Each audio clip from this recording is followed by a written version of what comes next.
Sí, el cambio del que hemos hablado evidentemente no afecta solamente a las empresas, a las instituciones y a los medios de comunicación, al sistema mediático en general, sino también, entre otros muchos órdenes de la vida, afecta a las universidades. Nuestro trabajo en las universidades es esencialmente un trabajo de comunicación, y si estamos hablando de unas tecnologías que han cambiado los modos en que la gente hace comunicación, por supuesto que hay proyecciones de gran calado en el modo en que aprendemos, en el modo en que enseñamos, en el modo en los que los relacionamos con los alumnos y en general en los modos en los que nos relacionamos con la producción y la difusión de conocimiento. Hay evidentemente, como existen en las instituciones, en los medios, en las empresas, barreras generacionales, que son más evidentes y más marcadas todavía en las universidades. Porque estamos recibiendo cada año camadas de gente joven que viene con un ADN digital completamente distinto al de sus profesores, que en muchos casos siguen enseñando conceptos del siglo XVIII con tecnologías del siglo XIX a alumnos del siglo XXI, ¿no? Ahí el desafío es, por una parte, incorporar a los estudiantes de una forma más activa en el proceso de aprendizaje, que es una de las ventajas del plan de Bolonia en Europa. Es decir, el aprendizaje hasta ahora en la universidad estaba muy centrado en la actividad que realizaba el profesor frente a sus alumnos y luego les examinaba. Bolonia lo que plantea es un horizonte en el que un porcentaje mucho más amplio del trabajo de aprendizaje recae ahora sobre el propio estudiante, que de manera autónoma, por supuesto también trabajando en grupos, tiene que adquirir conocimientos que antes se suponía que le iba a distribuir el profesor en sesiones magistrales.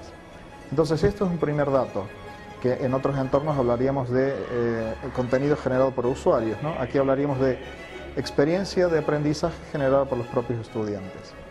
Experiencia de la que los profesores tenemos que aprender, que es otro de los cambios. Es decir, antes que un alumno te pudiera poner al día o corregir o matizar algún concepto o alguna técnica referida a tu propio ámbito, era una ofensa gravísima, atentaba contra la autoridad del docente.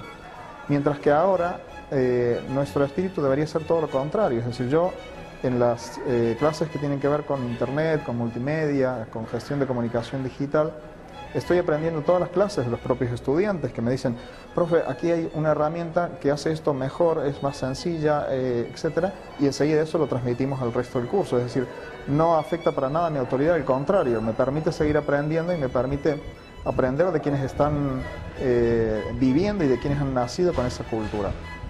En tercer lugar, yo creo que hay una clave, sobre todo en lo que se refiere a la enseñanza de la comunicación, que es la enseñanza basada en proyectos.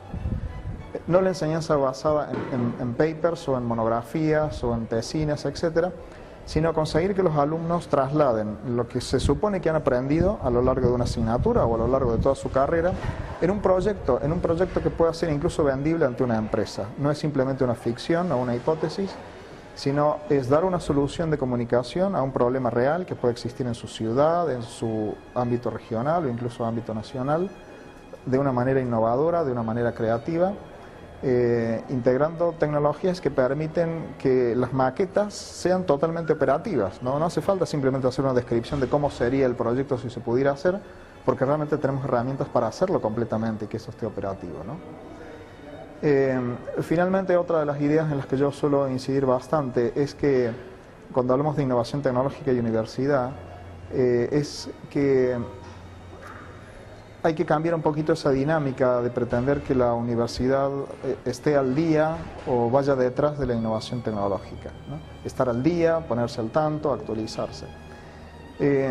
Yo creo que lo que estamos aprendiendo, lo que hemos aprendido de las mejores universidades del mundo es justamente lo contrario, que la innovación, el cambio, el origen de la innovación y el origen del cambio tiene que estar dentro de la universidad.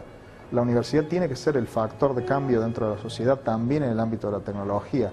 Mejorar nuestros puentes y nuestros acuerdos con las empresas. Necesitamos la financiación, a veces la infraestructura, a veces las plataformas de las empresas para aplicar el conocimiento, la teoría, las hipótesis, etcétera, desde el ámbito de la universidad. Dar respuestas desde el ámbito de la ciencia a los problemas de la sociedad. Esta ha sido una misión tradicional de la universidad.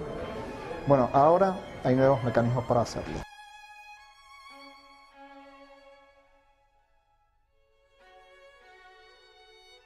Yo creo que lo que tenemos aquí, producto de ese cambio que hemos analizado, que es un cambio bastante radical en los modelos de transferencia de información, de acceso a la información, de generación de contenido, es lo que yo llamo el discurso apocalíptico. Es decir, cada vez que se produce una disrupción tan fuerte en una industria como la que se está produciendo ahora mismo en la industria cultural, lo que tenemos es, lo que planteó hace muchos años en los 70 Humberto Eco, ¿no? Los apocalípticos y los integrados. Los apocalípticos nos dicen que una tecnología va a acabar con lo anterior, lo dijeron respecto de la prensa cuando nació la radio, cuando apareció la televisión iba a acabar con la radio, iba a acabar con la prensa, con internet iba a acabar con la prensa, la radio, la televisión, los libros, las escuelas, etc. Es decir, hay un discurso de quienes sienten miedo porque su perfil profesional está siendo amenazado por una tecnología que cambia las reglas de juego. Bien, en el ámbito educativo, ese tipo de planteamientos me parece que son tan ridículos que caen por su propio peso. Es decir, si un profesor no consigue atrapar el interés de sus alumnos ni siquiera necesitan laptop, es decir, estarán leyendo un cómic en clase. Pero el problema no es de la tecnología o del soporte que utilice el alumno para distraerse, sino que posiblemente los contenidos que está explicando ese profesor son absolutamente irrelevantes para los estudiantes. Lo que tengo que conseguir, en lugar de prohibir el uso de ordenadores o el acceso a redes sociales, es hacer como ha hecho Pisitelli en Argentina, integrar el estudio de Facebook como materia, como contenido, e involucrar a los estudiantes en la producción de contenidos acerca de la propia red que están utilizando. Esa es una estrategia inteligente, esa es una estrategia universitaria. De lo contrario, lo que tenemos es la estrategia del avestruz. Es decir, hacer como esa tecnología no existiera y como si los alumnos no pasaran gran parte de su vida allí. O integramos a la universidad dentro de lo que es esa cultura, pues estamos también condenados a fracasar, igual que esas viejas industrias.